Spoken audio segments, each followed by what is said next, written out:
Premièrement, c'est que quelque chose bouge. Bon, je crois que ces deux pays, ou ces trois pays, le Maghreb en général, euh, avaient donné le sentiment qu'il allait changer, qu'il allait faire quelque chose depuis la fin des années 80. Et nous nous retrouvons 20 ans après, à un moment où les gens sont complètement déçus et réagissent après une longue période de silence. Ça peut s'expliquer de différentes manières, mais la réalité aujourd'hui, c'est que les gens n'espèrent plus rien de ces régimes. Que se passe-t-il?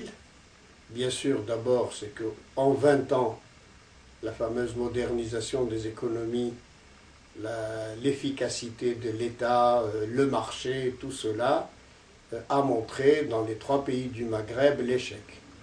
Et l'échec est venu se confirmer de façon spectaculaire par la crise européenne, dont la première influence est la montée des prix en Algérie, sans qu'il y ait absolument nulle part de politique pensée pour faire attention à ce type de réaction que l'on connaît depuis au moins 2 ans que l'on connaît, que ce soit sur le tourisme, que ce soit sur les prix des matières premières.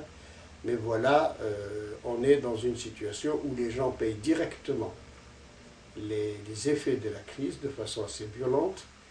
Et il faut remarquer que ceci est payé dans les deux cas de figure, que le pays ait beaucoup d'argent ou que le pays n'ait pas d'argent.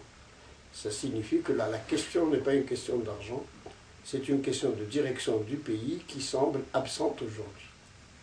Alors la question qui se pose, c'est comment des directions absentes vont réagir à cette situation.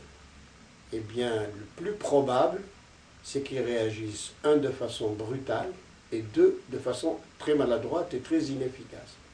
Donc ces événements n'annoncent que des mauvaises nouvelles pour les jours et les mois qui viennent.